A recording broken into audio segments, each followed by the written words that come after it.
Il n'y avait pas d'ego sur le terrain, il n'y avait pas mon shoot, mon my pass. On voulait jouer au basket comme des grands.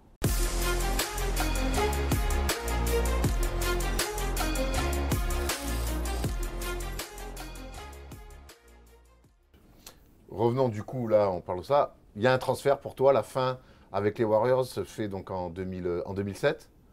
C'est ta première partie de carrière. Tu changes de conférence. Tu vas signer chez l'Orlando Magic, qui est une équipe ambitieuse à l'époque. Est-ce que le fait de changer de conférence, c'est un truc pour toi qui a un effet, tu sens un vrai changement? On a souvent des débats peut-être un peu stériles sur Est-Ouest. Est-ce que toi, tu sens un vrai changement et un vrai changement de style? Avant même de passer en conférence, je veux vous expliquer comment ça s'est passé mon transfert. Voilà. Au fait, quand j'ai été drafté à Golden State, il y avait deux GM. Il y avait Gary Saint-Jean, qui avait pris sa retraite après, et il y avait Otis Smith, qui est parti au Magic.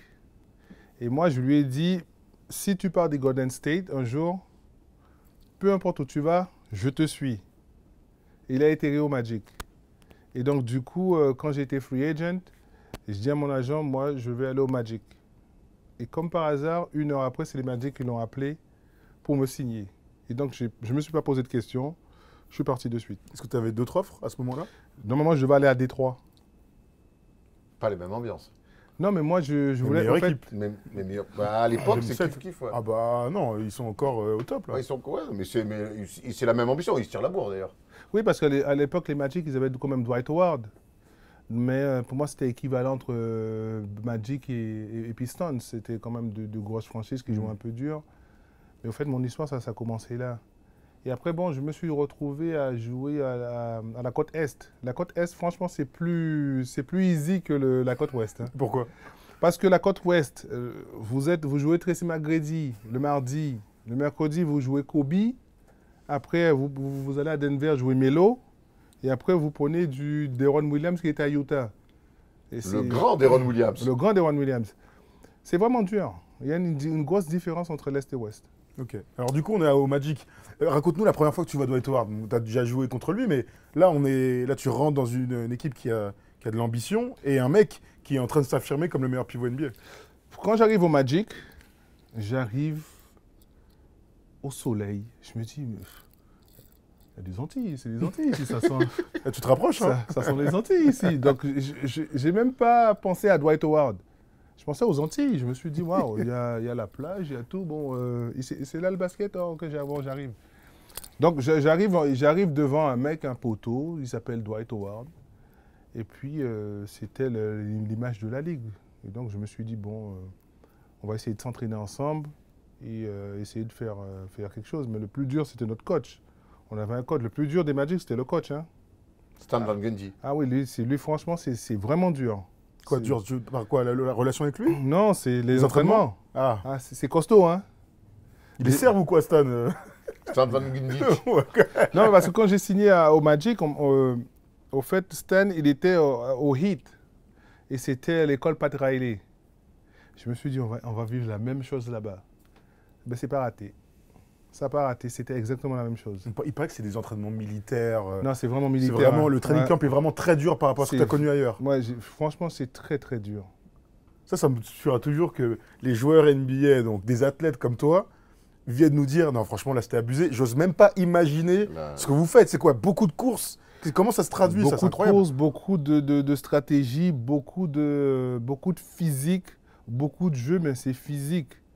C'est épuisant, mais mentalement, on a envie d'arrêter le basket. Tellement que c'est dur. C'est incroyable, ça. C'était militaire, les entraînements, vous vous entraîniez très dur, et pourtant, à vous voir jouer, c'était archi cool. Cette espèce de fer à cheval autour de Dwight Howard, vous étiez l'une des équipes les plus cool à regarder. Ouais, mais on était tellement fort à l'intérieur et à l'extérieur, mais les gens, ils ne savaient pas qu'on s'était entraîné 2 heures avant le match. On s'était entraîné 2 heures avant le match. C'est tellement que c'était dur. Et donc, on avait ce coach qui avait cette capacité dès que l'équipe adverse annonçait le système, lui, il savait qui c'est qui allait shooter. Et donc, nous, défensivement, on jouait dur, mais c'était un peu plus facile pour nous de tricher parce qu'on savait qui c'est qui allait prendre le shoot. Mais on avait sur 10 jours de travail, on avait 2 jours de repos. C'est là-bas que tu t'es le plus entraîné? Ouais. Parce qu'on dit souvent qu'en NBA, on ne s'entraîne pas pendant la saison. Mais là, tu continues quand Ouais, même. franchement, pour moi, c'était le plus dur. C'est quand je suis parti au Magic. C'est les entraînements les plus durs, mais c'est aussi là, nous Français, on te suit, mais cette période-là, avec le Magic, c'est là aussi où tu vas te faire un nom en NBA. Parce qu'il y a ce run de playoff, et sur ce run de playoff, on va voir sortir un mec dans un rôle, un des tout premiers d'ailleurs rôles de free and D de la ligue, c'est Mike Pietrus qui va défendre sur Ray Allen, qui va défendre sur Kobe, qui va défendre sur LeBron James, et qui va mettre les fameux 3 points dans le corner à la Turkoglu quand il jouait à FS Pilsen. Ben, je prenais le plaisir à le faire, tout ça. Au début, c'était un challenge. Je savais qu'on avait les playoffs qui arrivaient et j'avais tel joueur à défendre. Et je savais que j'allais courir aussi. Mais je me suis dit, à un moment donné, on me parle de ces mecs, mais à un moment donné, il faut qu'ils parlent de moi, ces mecs aussi. Donc je me suis dit, ok, je veux être ce 6e homme qui va faire gagner cette franchise. Donc au début, j'étais pas le mec qui allait sortir du lot. Hein. Je me suis dit, ok, bon. Donc, arrivé sur le terrain, je me suis dit, bon, c'est bon, je vais créer un style de jeu que les Magic, ils n'ont pas. C'est-à-dire que transition et shoot à 3 points direct. Et c'est comme ça qu'on a commencé à avoir du succès. C'est-à-dire qu'en fait, on montait la balle, on me la donnait, bam. Et puis on était vraiment très dur à stopper parce qu'on avait Dwight qui était à l'intérieur, on était les 3 points à l'extérieur. Après, on avait un meneur qui pouvait mettre des paniers en même temps sortir pour d'autres joueurs. On était vraiment complet. Vous aviez une équipe où le danger arrivait de partout. Hein. Rashard Lewis. Qui est All-Star, voilà. machin, et qui joue un poste 4. Lui aussi, hein, il est dans les trucs, ça. dans une mouvance de poste 4 Et de Turkoglu, il n'y avait que des joueurs pour stretch, pour stretch le jeu avec Dwight Howard à l'intérieur, quoi. Mais en plus, on s'entendait super bien. Il n'y avait pas d'ego sur le terrain, il n'y avait pas mon shoot, mon my pass. On voulait jouer au basket comme des grands. C'est ça que, pour moi, c'est ça l'esprit d'équipe. On allait manger ensemble, on faisait tout ensemble. Et puis, bon, après quelques années, ils ont décidé de faire exploser l'équipe. Et ça n'a plus jamais été pareil. Ça fait partie du jeu, ça. Tu sais que tu nous as privé quand même d'un truc, hein, à nous, tous les fans de la NBA. Tu sais, ouais. Tu sais quoi, hein? Mais moi, je suis fier. Je le dis, je suis fier. Tu peux. Oui, c'est l'une des raisons. C'est ta faute, mec. Non, mais c'est l'une des raisons, ça m'a motivé. Parce qu'à l'époque, je me rappelais, ils faisaient la pub de chez Nike, Kobe, LeBron. Oui. Je regardais à la télé, je dis, leur plan, je vais le faire dérouter leur plan. Et avec toute l'équipe, on s'est dit, les mecs, c'est ce qu'ils veulent, on va les faire déjouer. Et on tombe sur Cleveland après on tombe sur Boston. Philly. Ouais, Philly, Boston et Cleveland vers la fin. Ouais, voilà. Et donc j'ai le King. Moi, ma mission c'est The King.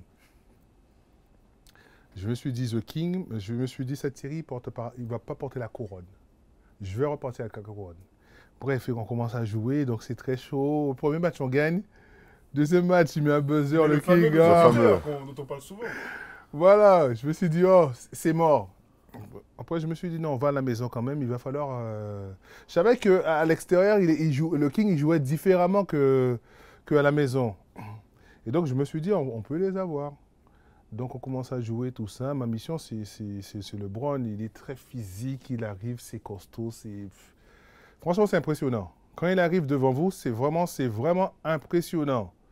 On voit une carrière comme ça, le mec comme ça, il peut sauter. Donc voilà, on a fait déjouer le King, on a fait déjouer toute, je ne dirais pas le plan de la NBA, mais ce que les fans espéraient de voir un jour. Aujourd'hui, je regrette. Aujourd'hui, je regrette pourquoi? Parce que Kobe, il est mort. J'aurais aimé voir ce duel aussi en finale entre LeBron et Kobe. Je pense que c'est Kobe qui l'aurait remporté. Mais ça aurait fait partie de l'histoire de la NBA.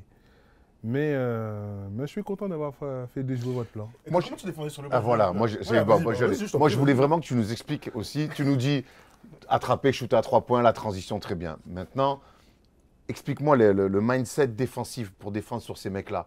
Comment est-ce que les réductions de distance, comment toi, physiquement, tu pouvais imposer des choses, ou par de la vitesse, ou par de l'impact, ou par des angles. Tu à gauche, je sais pas, des trucs comme ça. Non, au fait, si vous regardez les vidéos, j'avais ma propre stratégie défensive, hormis de ce que le coach m'avait donné comme instruction. C'est-à-dire que LeBron, je me suis dit, j'ai essayé d'être un mentaliste défensif. C'est-à-dire que, au fait, je lui proposais 2 secondes une position, je comptais dans ma tête 2 secondes, je changeais de position. 2 secondes, je changeais de position. Au fait, en attaque, il ne sait pas où se positionner. Et à un moment donné, le clock, il descend, il va falloir qu'il fasse un truc pressé. Alors que quand c'est Kobe, au fait, lui, je comptais à l'inverse. C'est-à-dire que quand il s'arrêtait, je me disais, je comptais les moves. Ça, c'est 1, 2, 3. Au fait, je savais ce qu'il allait faire après chaque move. Mais à la fin, comme il en avait 18, je me faisais avoir au bout de la 17e. C'est vrai que c'était l'époque où Kobe faisait fin. Ouais, c'est ça, c'est ça. Ça, c'est incroyable parce que c'est vrai que nous, à notre échelle, on se dit toujours on aime défendre sur les gars et tout, mais lorsque tu défends sur les gars qui peuvent absolument tout faire, je me dis quand même qu'ils ont eux aussi leur petite faille. Alors, je mets Kobe de côté, mais sur LeBron, à l'époque, on disait bon, bah, si tu lui laisses vraiment le tir, il peut se manquer. Les Spurs ont gagné comme ça face à lui quelques années plus tard. Est-ce que toi, tu te disais bon, bah, faut que je l'envoie forcément à gauche, parce qu'à droite, tu peux absolument rien faire. Est-ce que tu lui laissais le champ pour tirer à 3 points, Non, en par fait, exemple c'est moi qui dictais. Voilà, ok. Je voulais dicter son attaque. C'est pas lui qui allait me dicter la façon de défendre. Je voulais dicter ma façon dont tu vas m'attaquer. C'est moi qui décidais. Et c'est comme ça que j'ai pris un peu, c'est pas le contrôle de cette série. T'as revu les stats quand même sur la série? Non. Il met beaucoup de points quand même. Ça, c'est LeBron, hein Ouais, ouais. Ouais, mais il met beaucoup de points. Mais Il est-ce que- perd, il Mais perd. non, mais t'as raison, c'est que, en fait, moi, en bossant l'interview, je suis allé revoir cette série. Je me dis, il fait quand même une série statistiquement incroyable. Et pourtant, on a sorti de cette série ta défense. C'est ça qui est fou. C'est qu'on s'est dit, ah, mais Mike, en fait, il a grave bien défendu. C'est comme Iguodala, quand il est MVP des finales, il défend super bien sur LeBron. LeBron, il est à plus de 35 points par match. Ouais, c'est le king. The king has to be the king. On peut rien faire. Ça paraît essayer de le limiter un petit peu, quoi. On essaie de le faire déjouer. Après, des fois, ça peut jouer en notre faveur, mais des fois, ça peut ne pas jouer en notre faveur aussi. Donc, il y a Après, vous sortez Cleveland C'était fou. en finale de conf, vous faites un Énorme run exploit. de playoff Ouais. incroyable, c'est un exploit. Vous le vivez comme un exploit? On le vit comme un exploit parce que ça faisait longtemps que la NBA, que les Magic n'avaient pas été en finale de conférence, n'avaient pas gagné une finale de conférence. Et mais moi, je ne savais pas ce que c'était au fait. J'avais jamais vécu ça. J'avais vécu le championnat NBA, mais en play-off, je n'avais pas encore cette saveur. Mais franchement, les play-offs NBA, tu as l'impression de jouer 2 championnats. Hein. C'est vraiment dur. Hein. On fait 2 heures de match, mais on a l'impression qu'on a fait 8 heures. Et c'est plus physique, c'est plus stratégique. C'est un autre monde. Et pourtant, il vous reste donc, après cet exploit-là, il vous reste la finale NBA. Tu le dis, c'est la première finale pour le Magic depuis 1995. Et c'est face aux Lakers de Kobe, qui ont perdu l'année d'avant, face aux Celtics. Vous perdez 4-1. Et Courtney ouais. Le layup de Courtney. Et quel sentiment que tu as, quel recul, quel regard tu as sur cette finale, maintenant plus de 10 ans après ils étaient trop forts pour vous ou... Franchement, ils étaient trop forts. Là, dans la raquette, tu as le World Trade Center. Tu as les 2 tours, on ne peut rien faire. Il y a Gasol, il y a Bynum, il y a Lamar Odom, Kobe, Derek Fisher, Trevor Ariza, Luke Walton, Sasa Vujacic qui jouait très bien, qui jouait très dur. Il y avait quand même une belle équipe. Jackson, quoi.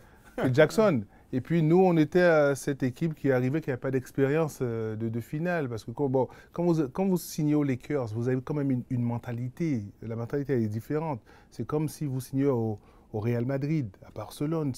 La mentalité directe, elle arrive il faut gagner des titres. Donc les joueurs qui avaient, le moment venu, ils se sont dit, on reconnaît cette image, on connaît cet ADN de chez les Lakers. Et c'est pour ça qu'on a perdu, parce que nous, on n'avait pas d'histoire.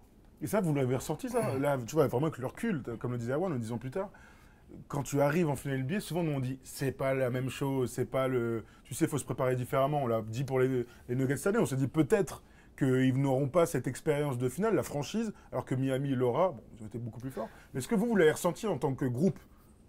Au fait, je pense qu'on avait le niveau, même si les Lakers, ils étaient très forts, je pense qu'on avait quand même le niveau. C'est-à-dire qu'on avait un autre style de jeu où il fallait qu'il fasse attention à chaque joueur dans notre équipe. Et je pense que la série s'est jouée parce qu'à l'époque, il n'y avait pas la vidéo. Je pense que s'il y a la vidéo aujourd'hui, on gagne la série. C'est quoi la vidéo? Tu veux dire quoi par rapport au coach? Non, l'arbitre. L'arbitre. Ah, ok. C'est-à-dire que quand Cortelli met son lay-up vers la fin, Gasol, il met sa main derrière le cercle pour retirer la balle. Ah bon? Ouais. Oh. On parie? On parie? Mike, qu'est-ce que tu me racontes là? On parie? Il y a un gars qui rate un lay-up main droite sur un petit alley-oop parce qu'il est rookie peut-être, mais... Non, c'est pas Ah, un pas lay-up. le... C'était une touche. Oui, sur On le fait la oui, touche. c'est une touche et c'est un espèce de alley-oop là. Mais regarde, on va remettre l'action. Non, mais attends, tu veux que j'aille voir? Je vais Regarde, regarder maintenant. Attends, remets l'action et tu verras Gasol, il met sa main comme ça derrière. Je Et on sort regarde la balle. immédiatement. Et comme C'est ça, on match pourra le quoi? mettre. C'est le match et 2. Et ça change tout. Ça change tout parce À que Orlando, c'est. en plus. Non, ça Ah, c'est c'est aux Lakers. Ouais, On gagne à l'extérieur. La confiance, elle est là, on part chez nous. Mais oui, en plus, on gagne le match le 3, on perd la 4. Et après, ils gagnent à la maison parce que c'était 2-3-2. D'ailleurs, 2-3-2 à l'époque. c'était terrible. C'était terrible. Tiens, regarde, on le regarde ensemble. On le mettra comme ça à tous nos amis. Je m'enlève la pub. On mettra en double fenêtre pour tous nos amis. Mais là, voilà, t'es en train de me dire. Là, je te remonte des images de Kobe qui se fait contrer. Donc les Lakers se mènent bien. Alors c'est là la dernière action. Contre Nelly. Bon. Il faut regarder le replay. Faut regarder le Quand Nelly replay. rate, personne se plaint. Ouais, Moi, ouais, tu sais, quand regarde. personne se plaint. Attends, fais voir. Regarde Gasol. Et Tu touche au vois, il ne peut pas. Pas d'y accorder. gros. Voilà, pas d'y accorder. T'as vu? Alors, il touche le filet. ça tu l'as pas vu ça. Si, Ça, mais tu l'as pas il vu. touche le filet. Moi, je suis Non, un mec qui non, rate. non, il y a sa main dans le cercle. Mais ça, aujourd'hui, tu fais vidéo. C'est accordé. Tu peux accorder. Alors, Tu peux accorder. qui c'est qui a raison? C'est Michael Pietrus. Michael. Tu peux rentrer dans le clan Alors très fermé des fans des Kings. Non, mais franchement. Non, c'est vrai en plus. Non, Oui, t'as parce raison, qu'il y a t'as des, raison, il y a des ouais, trucs que bon, vous ça. voyez pas. Ça fait partie d'à l'époque, il n'y avait pas de replay, de vidéo. On voit très bien que Gasol il touche le cercle et que après on peut tout dire. Oui, c'est vrai qu'il s'accroche au filet. y a rien Non, à mais dire, c'est y a rien à dire. interdit. Tu peux. Ça, après le match, vous étiez comme des fous, ça? Bon, mais, J'ai l'impression que là, tout le monde sent. Enfin, personne n'a fait gaffe, tu vois, c'est aussi ça. non, on était comme des fous, mais à l'époque on pouvait pas rejouer, on peut pas refaire les actions. Il n'y avait pas de vidéo. Il n'y a pas de vidéo. Donc, juste frustré alors. Non, juste la frustration, mais après on est passé à autre chose. Après on essayait de se concentrer sur la série. On n'essaie pas d'essayer de voler un match. Après, Oui, il faut avancer, quoi. L'erreur Oui. était pour tout le monde, Oui, les d'accord. arbitres aussi. Donc on essaie de se remotiver, passer à autre chose. Mais ça aurait pu changer la série.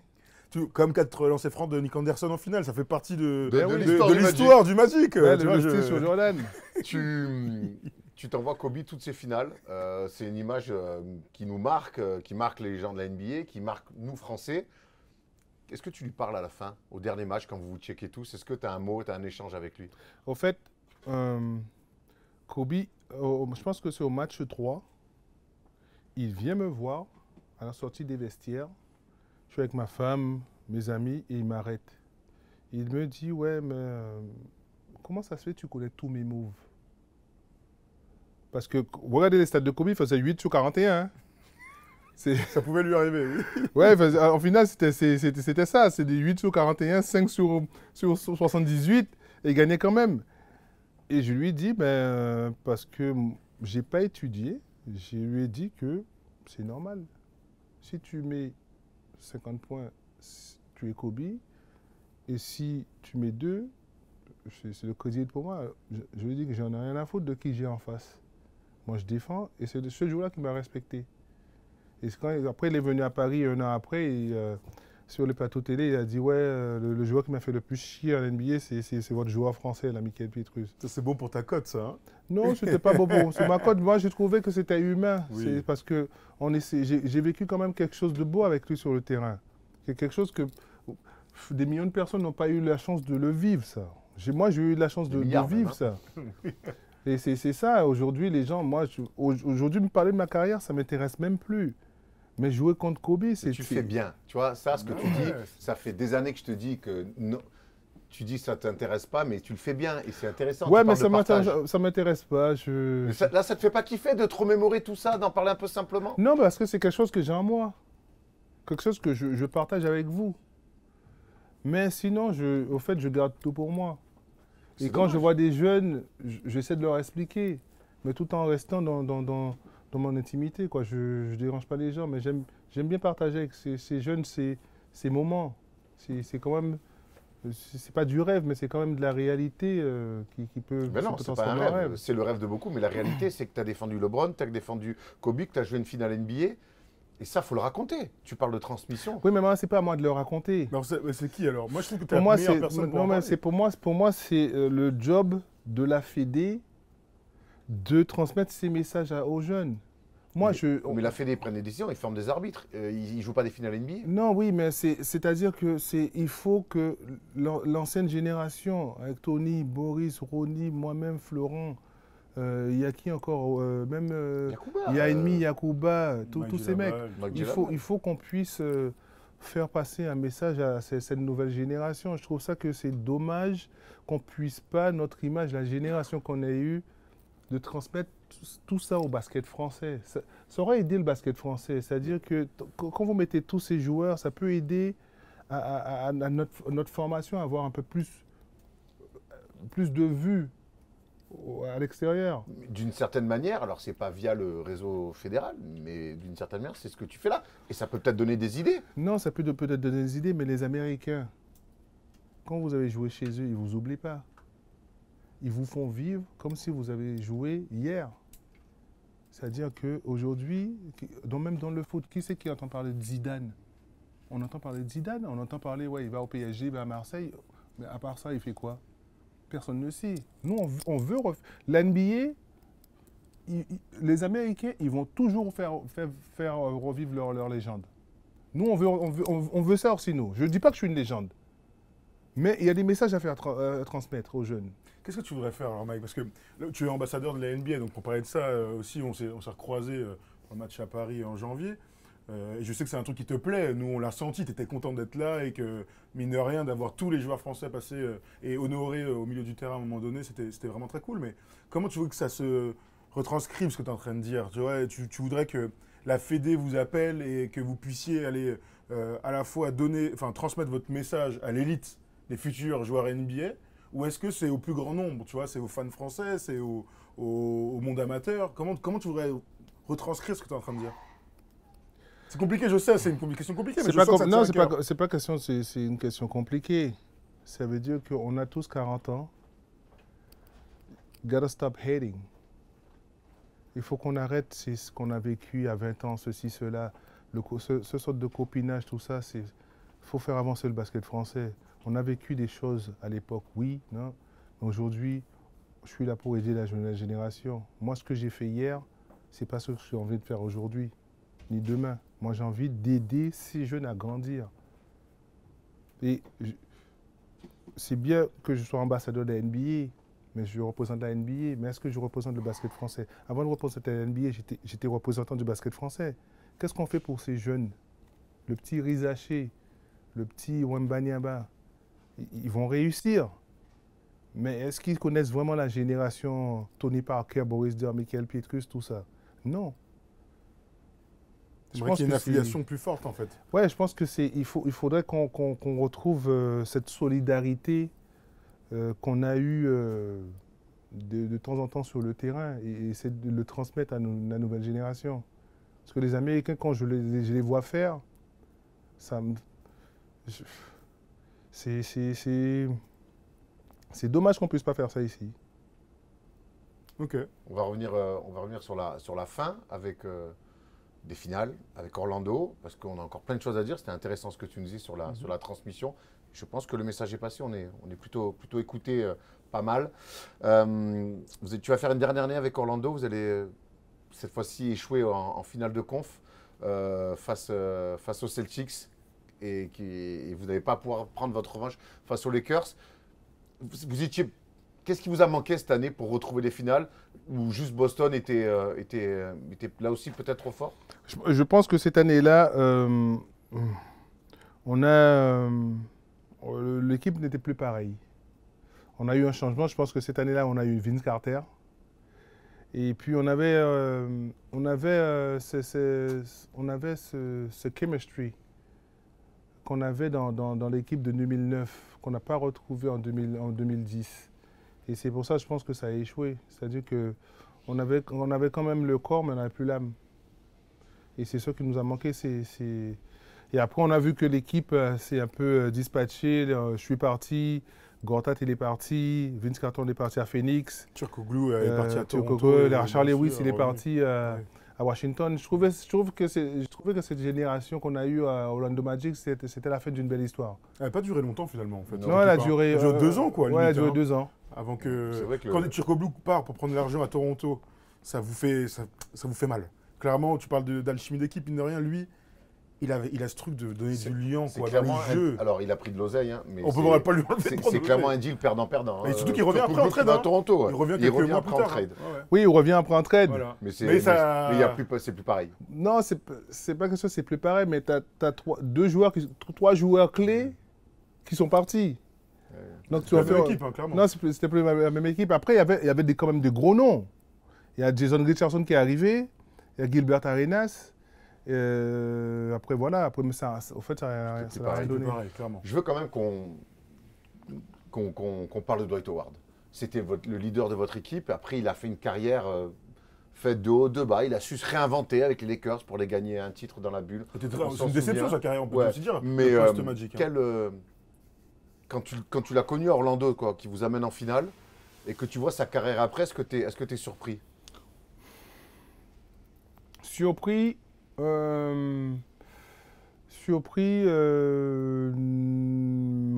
oui. C'est-à-dire que c'est un joueur que j'admirais beaucoup. Je pense que son erreur, c'est d'avoir demandé un transfert. Moi, personnellement, je n'aurais jamais quitté les Magic. Parce que les Magic, c'est quand même une équipe très familiale.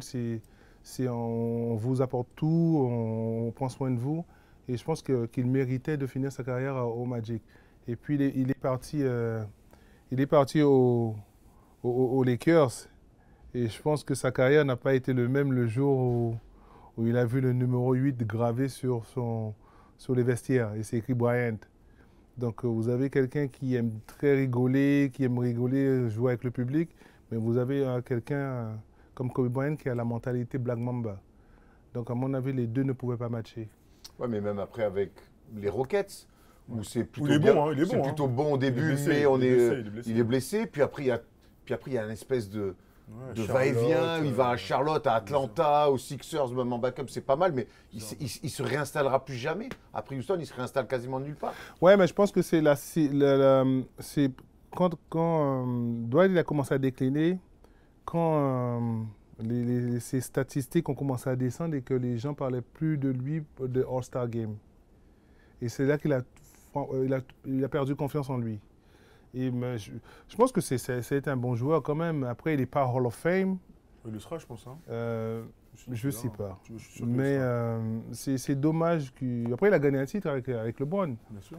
Donc c'est bien pour sa carrière, ça le sauve un peu. Est-ce que vous viviez mal, vous, en tant que groupe, ce qui se passait avec le Shaq, qui était vraiment très, très, très, très dur dans les médias sur Dwight Howard? Non, on le vivait bien. Non, on le vivait bien, ça. Non, il n'y a pas. Non, le Shaq, il est un peu chambreur. Non, le Shaq, non. Nous, on a toujours bien. Même Dwight le vivait bien. Ah, ok.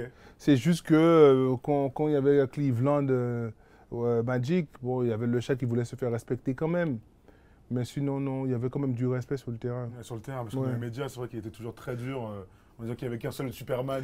Oui, mais ça, c'est des fois, on dit des trucs dans les médias, mais ça ne veut pas dire qu'on ne s'aime pas. C'est juste pour alimenter quand même un match. C'est juste pour alimenter quelque chose. C'est-à-dire que si le Shaq il dit qu'il n'y a qu'un Superman, mais il faut que je regarde ce match. Donc c'est un déclic public. Mais ça ne veut pas dire qu'ils ne s'aiment pas. Je sens que c'est la fin, parce que je n'avais pas le niveau.